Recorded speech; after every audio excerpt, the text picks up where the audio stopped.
think we're at the stage now where the machine is rattling, steam's coming out the sides, some of the seals are starting to leak. Is the whole thing about to blow up? And I think it's just this relentless push for more profits and more efficiency. And we know the effects of that. If you were unfortunate enough to have a bad line manager, you could take up chain smoking and that would be better for your health. They relentlessly pass it on and pile it on for the lower levels that ultimately cause these toxicity levels to rise. Is that the lens is nearly always looking at the short term. The reason they become toxic is because they can't cope, because they don't know how to. You won't have to beat people up to do it because they'll want to do it anyway. Those conversations are really useful. Hello, everybody, and welcome to this episode of Work Punks. Today we have Colin Newlyn of Decrapify Work, Ben Simpson of VitalOrg, and myself of TrustWorks to once again stick the needle in accepted or unacceptable working practices. Colin, you had come up with a piece of research that showed that in this particular case in the US, a lot of employees end up seeking therapy to deal with toxic bosses. So are toxic bosses such a big problem that we need to consider mental health support for that? Yeah, it seems to be. I mean, it won't come as a surprise to some that, I think there's a growing level of toxicity in organizations and it's getting worse. But this piece of work, which is by a Harris research company, surprised me. And it sort of, I came across it just after I'd written a piece on the Sunday Scaries, which referred to another piece of research. I just think that like the word Sunday Scaries in itself made me sit up and take notice, because we used to call it the Sunday Blues when I was at work, which is like several orders of magnitude lower down.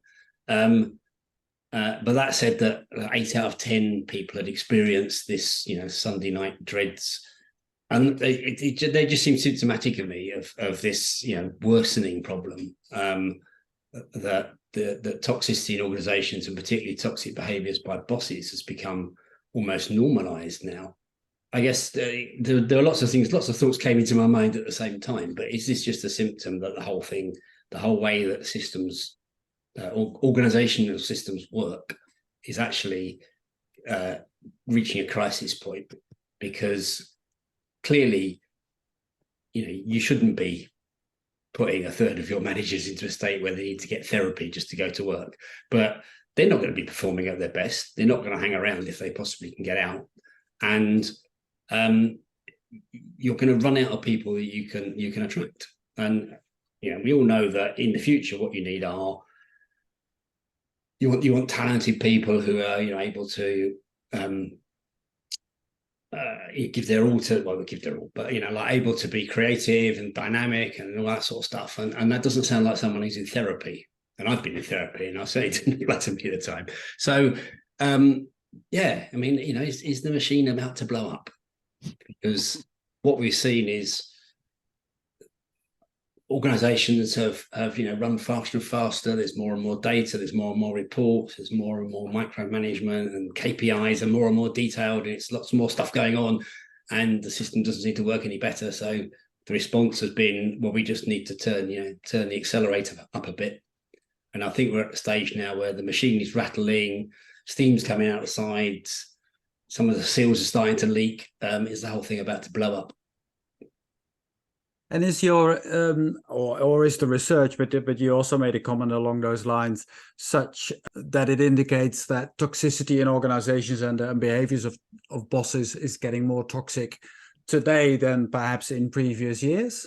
Or which I find surprising, because I would have thought that insights have hopefully progressed a bit, that by just cracking the whip more, you get more out of your employees. I thought that was something from the previous century, but maybe I've got this completely wrong and I live in Kleikugelaan. I couldn't, hand on heart, this moment, point to studies that show that it is getting worse. But I think anecdotally, it certainly seems that way. I mean, if you want to take a look at the Reddit anti-work thread, that will make your hair stand on end. Some of the stories on there of behaviours. And I think it's just this relentless push for more profits and more efficiency. And we know the effects of that, this dehumanizing of people, the increasing pressure to do less with more. We know work is becoming a less pleasant experience for people. And you can put in other stats, like the very, very high levels of disengagement in organizations. Now, despite massive amount of money being spent on engagement programs, it's not touching the sides. I think this is indicative of this much broader sickness. But the level of it, which doesn't surprise me, but the level of it did shock me. So there's that side of it. And the other side of it, I guess, is like, really? Here we are in the 21st century, and this is the best we can do? People having to go to therapy to go to work? I mean, really? Yeah, I'm shocked. I'm definitely shocked also about the numbers involved in this particular study. Okay, I suppose we know about the stereotype banded about that Americans are more likely to go to therapy than perhaps your average Dutchman who grins and bears it. But speaking for myself here. But even taking that into account, a third ending up therapy to cope with the adverse effects of having a toxic boss is pretty shocking. And even if it was a fraction of that, it would still be shocking, to be honest. But Ben, you told us earlier that you knew of a large study done back in the 70s, it was, how big the impact could be of having a toxic manager. Yeah, that's right. So there was some work done with largest UK companies, and it was quite a rigorous study that was longitudinal in nature, so data points over, I think, about a 10-year period. And it was qualitative and quantitative. But one of the things that it looked at were markers of both physical and mental health. And one of the headlines that came out of that was that if you were unfortunate enough to have a bad line manager, you could take up chain smoking and that would be better for your health than that line manager, which is about, I'm not suggesting anyone takes up smoking, but it just brings it into kind of sort of sharp relief that this is real, and the impact of it is measurable in terms of people's physiology and their state of mental well-being. So that was back in the 70s. I think there was probably a lot of fear-based management going on then, and a lot of felt helplessness because things were, I think, a lot more dictatorial and hierarchical than they are now. But I also really kind of agree with Colin's observations around the other things that have changed, the permanent connectedness, permanent on data, striving for efficiency, and never mind effectiveness, and all of those sorts of things. So I think the response generally is not that intelligent or informed either. We tend to address the symptoms rather than the causes very often. And being terribly British, we don't like to call out individuals and call out individual behaviours which are unhelpful and undesirable. So there's a lot to go at, that's for sure. Whether it's getting better or worse, I think it's certainly the landscape's changing, and we can certainly do a whole lot better. And that's something that I'd like to really get behind. Yes, a couple of things occurred to me out of that is that so this drive for efficiency, and it's sort of, you're getting a continual message that what you're doing right now isn't enough.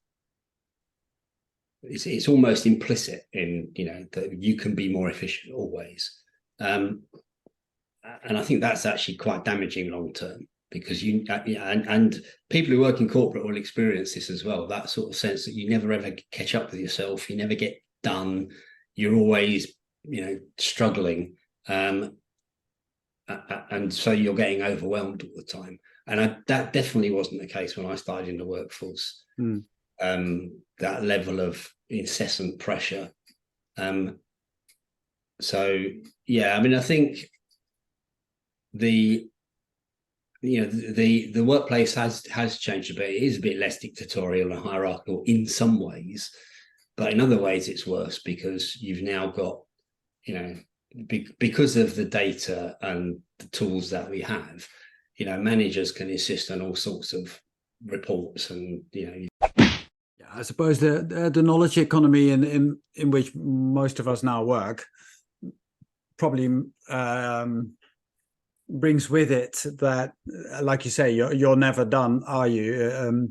I mean, in one of your blogs, Colin, you wrote about the difficulties of measuring productivity, and in the knowledge economy, it's almost impossible to measure productivity, right? Because what is it, PowerPoints per day, or report submitted, or God knows what it is. It's for most of us, it's very vague, and like you say, there's always, of your to-do list, you've only ticked off a few. There are probably a gazillion emails that came through today that scuppered most of your plans for the day anyway. So at the end of the day, there's still more items on your to-do list. What we have not taught ourselves, or what we are not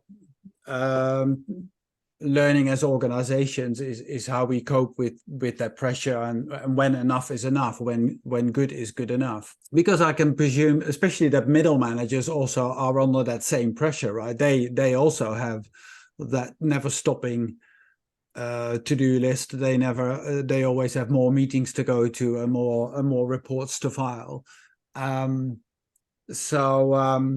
It is to what extent do they support their workforce and keep it away from their workforce, so that they don't pass on that pressure, or do they relentlessly pass it on and pile it on for the lower levels that ultimately cause these toxicity levels to rise? I suppose that is the main skill to have, and the main culture, I suppose, to establish in an organization, isn't it?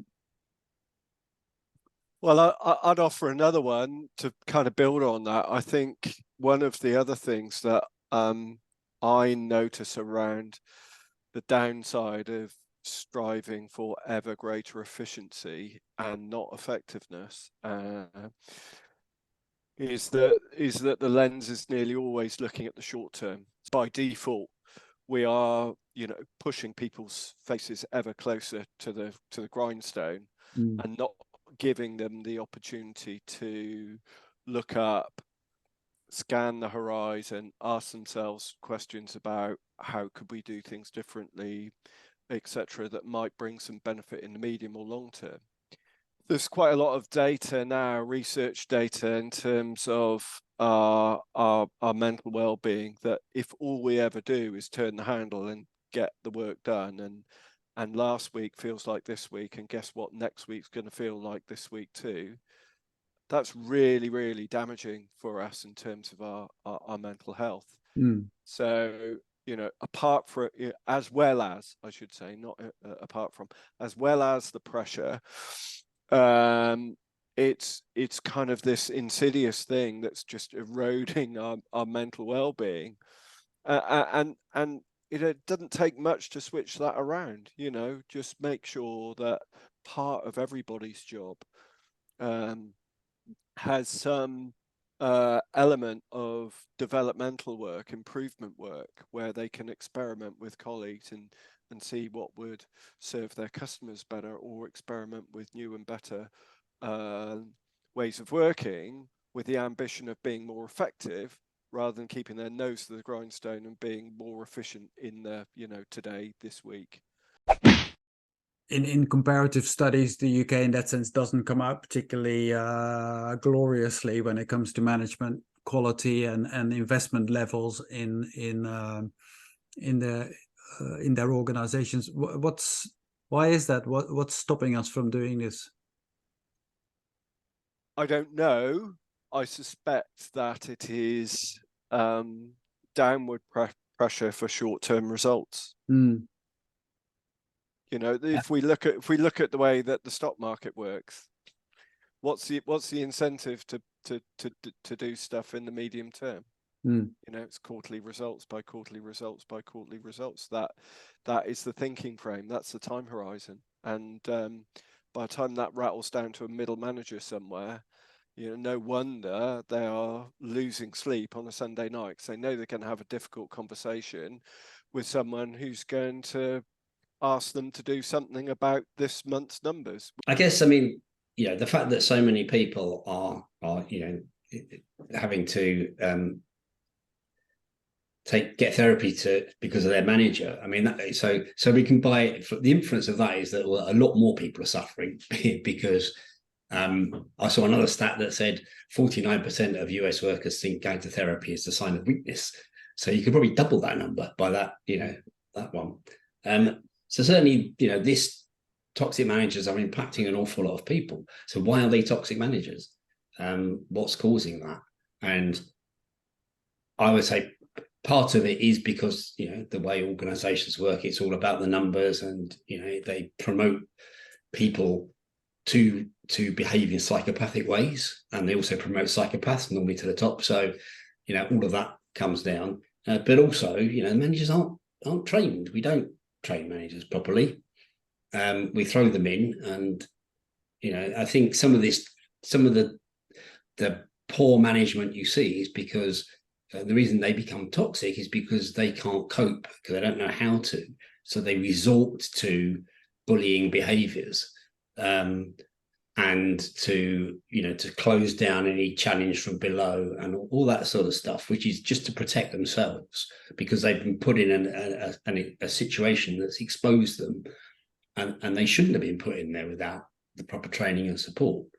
So then you look at training, and that's another basket case, isn't it? The way we train people, with all this chalk and talk, and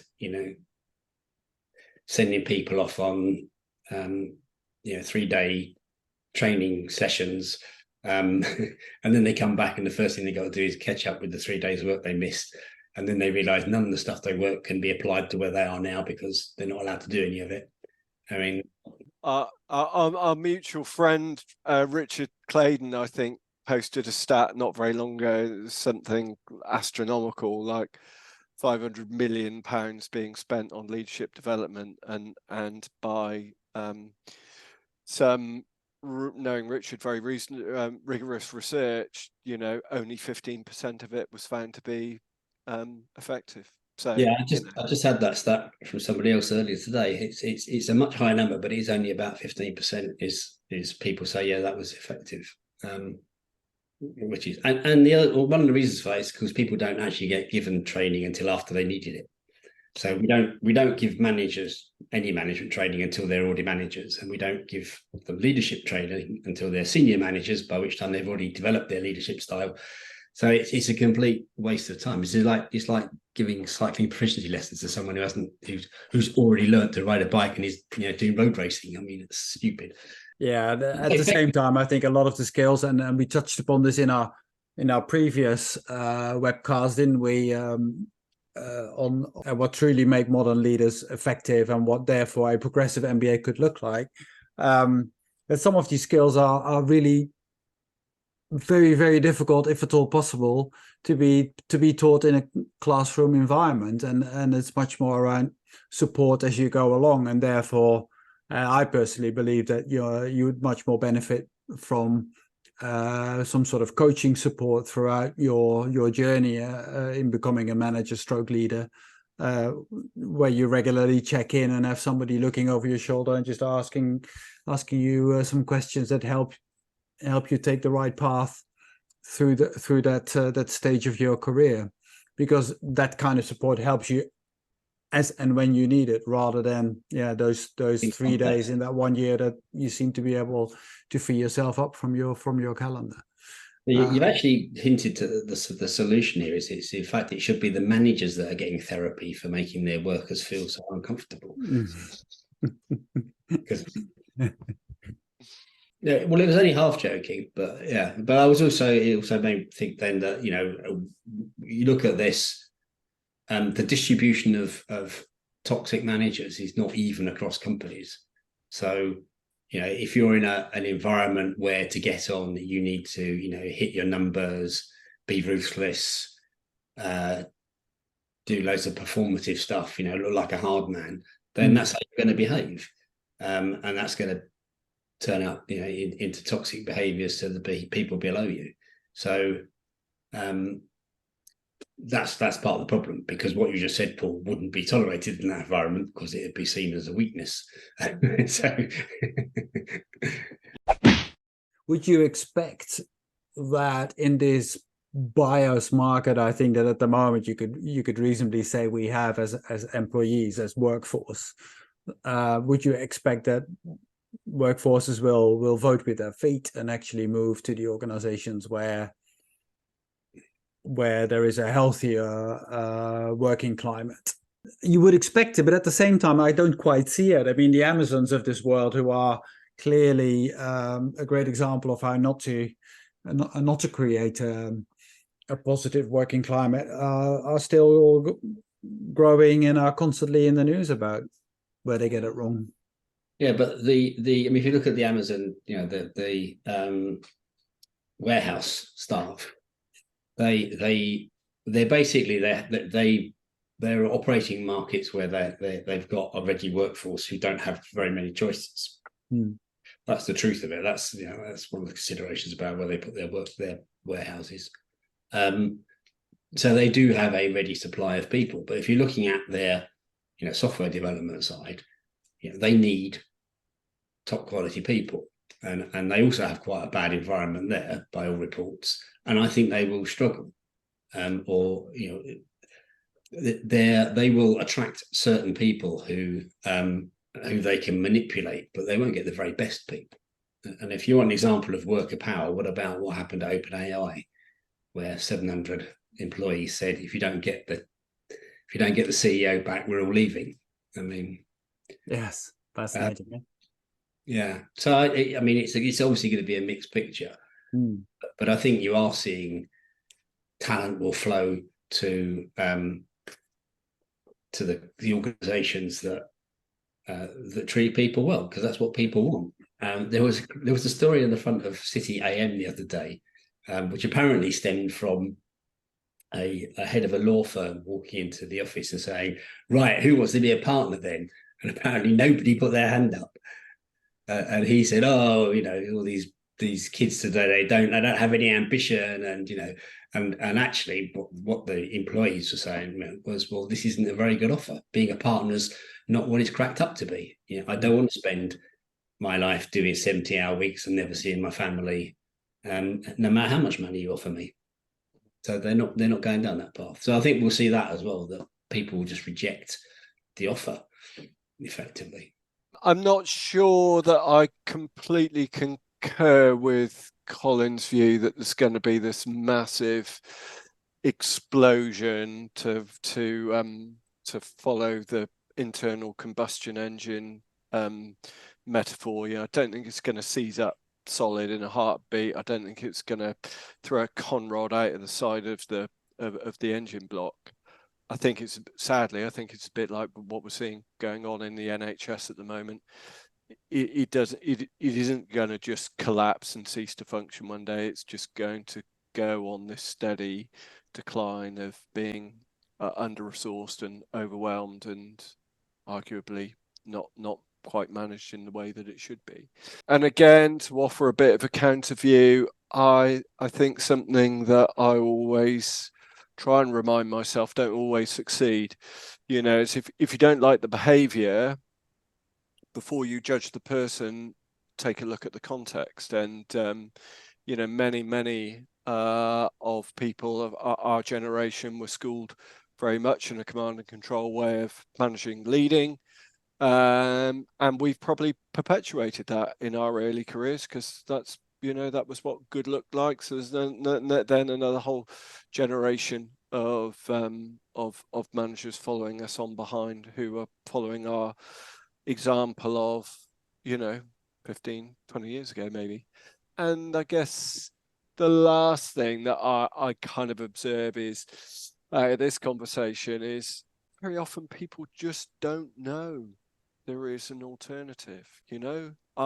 So we seem to be, with many of the organisations that we are working with at the moment, we're in appraisal season, and you know, it just astounds me that, you know, organisations whose leadership and management absolutely loathe the annual folly of the appraisal or PDR or whatever, but they still do it.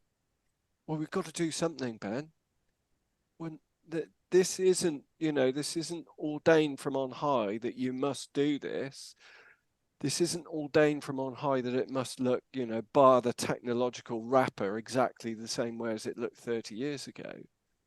You know, if what is valuable is a really, really good adult to adult two-way conversation around performance, where the objective is that we both partners in the management dyad, the manager and the person in role, enter into it with a purpose of learning and raising their own personal performance. If that is the nugget that you want, then you can dispense pretty much with the process. You just give people good coaching and holding those good conversations.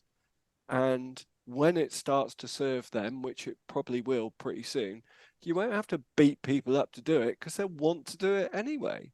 Those conversations are really useful. As a leader, I get some feedback in terms of how I'm showing up as a leader. As a person in role, yeah, this guy's got my back. He's advocating for me. He unlocks resources I need to be able to do a better job. You know, so it's mutually beneficial, and it will generate its own energy and result in a habit. But that habit is never going to be inculcated if we have a 10-page kind of process that sits between me and you, and I am there to judge you in terms of your performance. It's just going to blow learning out the window. So yeah, just a bit of a rant, but we often don't know what we don't know. And, you know, I've used the sort of appraisal system or systems as an example, but there are many, many more. The underlying premise of, as an employee, you're relatively powerless, and as a manager, you hold all the power, and actually it should be an adult to adult conversation. You both have got things to contribute. You both are in a ideally symbiotic relationship where you're all trying to achieve the same thing. That is already where it breaks down in those organizations where clearly the relationship has become so bad that we're talking about toxicity and the need for mental health support.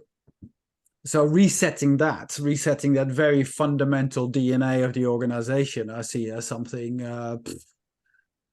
well, as you know, as someone who supports organizations with transformations, I don't think I would go there, because I wouldn't even know where to start. It's so toxic, so fundamental that you might as well let the thing blow up and encourage people to start afresh somewhere else.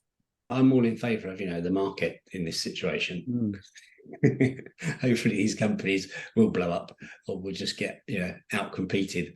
You know, organizations are not supporting and nurturing the people within them, but actually, you know, harming them. I mean, it's you know, it's not just the employee that's having therapy that's getting harmed. You know, the manager is also damaged already. That's why they're behaving that way. And I think that's something that we need to call out and take action against. And I fear it's only when people start to see, you know, that it's actually having a big impact on the organization, and, you know, and therefore the performance and therefore the share price, that they will start to address it seriously as a problem. Otherwise it would just be ignored. And maybe this response to OpenAI will cause, you know, boards and investors and that to think, actually, maybe we need to make sure they're paying enough attention to the workforce. So what small thing could we recommend to some of our listeners and viewers to consider, say, picking up on Monday morning next week? I think for me, there are two traits of high performing, high trust, high autonomy organizations that are habitual. And the two that I notice and the two that I'll share in response to your question, Paul, are one is being really competent and comfortable giving feedback up, down, and across the organization. So that means being good at soliciting feedback, being good at taking feedback, being good at listening and giving feedback. And the other one for me that's really, really important is the habit of experimentation. So everybody having a degree of space to be able to venture into new territory and try some new things out that will either serve their team, their wider colleagues, their internal customer, their ultimate customer better, and to have the freedom to fail in that exploration as well, but always to learn. So the thing that sprung into my mind. So if you're a manager in an organization, and you've got somebody in your team who's, maybe they're not in therapy, but then, they're not having a good time, they're struggling, there's probably you've got difficulties with them. You should go through the exercise called IATA. Are you familiar with this? This is a thing you'll find in the internet, and IATA stands for Am I the Arsehole? Actually, it's AITA, sorry. I think very deeply about, well, is this person having problems because they're a bit flake, or is it because I'm actually, not behaving in a way that's appropriate? And then if you start to think, well, maybe I'm doing a few things that aren't appropriate, try and figure out why you're doing it. Because it may be that you're just being put under pressures from above, or maybe you're allowing stuff to go through. That thing you said earlier about, like when I get the shit from above, do I shield my people from it, or do I pass it through? Maybe it's just like, actually, they don't need to know the stuff that I'm passing on to them that's creating stress. But maybe part of my job is actually to stop that getting through to them. So I have a bit of sympathy for the middle managers and on that. And if you're in, if you are having therapy because of your boss, then you really should think about whether that's a place you want to stay. And I know that's there's lots of glib answers to that, but I think you have to take on board, first of all, I need to find some alternatives and start looking for those, even if it takes you, a couple of years. From where I'm sitting, it's almost easier to give some suggestions to, if you're potentially the manager that's playing a role in that toxicity, then what could you indeed do? And some of your suggestions, both of your suggestions, focus more on that, and I find that easier as well. And I would say, for instance, well, why don't you start with the next meeting that you're chairing of your team? Why don't you make sure that you talk to almost the least in that meeting, and make sure that actually 80% of the time at least of that meeting is actually filled by your team members rather than by you. It's a very simple thing that you can start with, and it encourages you to listen and encourages your team members. It will be really awkward in the beginning, because I guarantee you that you are the talker in most of your team meetings. You're passing all the information on and all that sort of stuff, but try to reverse it and see what happens, and stick with it for a couple of weeks, and I guarantee you that you'll see a difference. But if you're indeed on the receiving end of that toxic behavior, that's much harder to come up with a straightforward and simple solution for. So I certainly sympathize. And it's and I'll hope that at the very least in the short term, that the therapy that you're receiving will do you some good, and will help you reflect on where you want to take this, because it's a hard position to be in. We've come to the end of this episode of Work Punks. Thank you all for listening and for viewing, and we hope to see you next time. Do share your experiences, positive or negative, in the comment section, and do share with your networks what we've produced on this occasion. We hope to see you next time. Bye, everybody. Cheerio. Bye-bye.